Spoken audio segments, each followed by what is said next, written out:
mga kanukis, ga-update tayo sa mga chicks natin na bagong dating. 5 days na ngayon. Yan, 5 days na sila. Yan, yung una natin, may tira tayo. Yan, matira natin ng sobrang laki na. Pang ano lang namin yan, mga pangulam. Nasa 15 piraso. Ito yung mga bagong dating natin na 5 days na. Yun, nung ano, day 1 na-update ko sila. Yan, ngayon magtitimbang tayo. Yan nga, bumili tayo ng timbangan.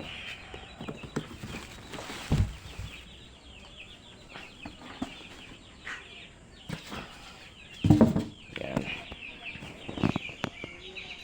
bumili nga tayo ng timbangan para magtitimbang tayo.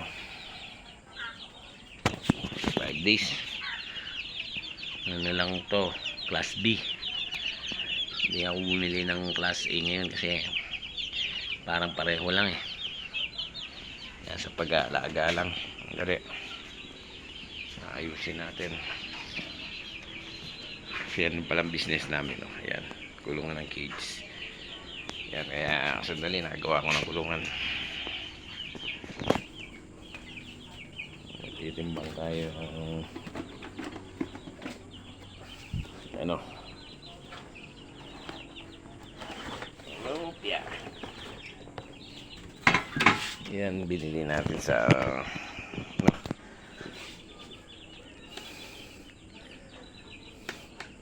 yan, 40 kilos. Ayan, mag-update tayo sa 5 days. Ito pinakamaliit. Ay, muli na. Ito. Tingnan natin ang timbang nila.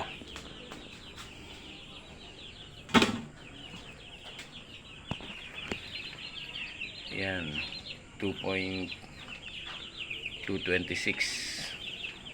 Yan, malapit na sila sa 1/4. Kasi 250 grams is 1/4. Yung pinakamalaki. Oh, yung malaki 290. Yan, 290 yung pinakamalaki natin. 5 days pa lang yan. Class B. Yan, parang tumatama tayo ngayon. Yan,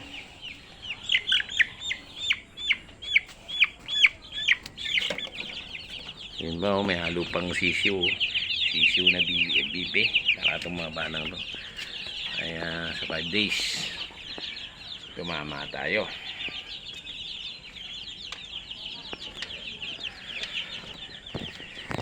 Yan, kaya pinakain ko na agad sila ng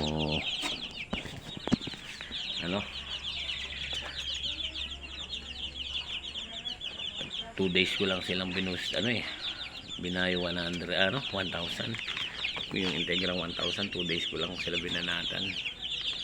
At tapos nag-change agad ako ng ano, pakain. Tsaka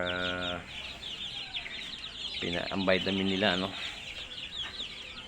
Vitamin Pro. Maganda pala yung Vitamin Pro, mabilis magpalaki. Dati kasi yung gamit ko yung ano eh, yung Ruby Strep. Ngayon nag Vitamin Pro ako. Maganda rin ang labas sa Ruby Strep, kaya lang matagal lumaki. Pero ganda best yung Vitamin Pro. O yan, 5 days na yan ha. Mag-update ulit ako mga 10 na, pag 10 days na sila. Yan, follow, like and share, subscribe.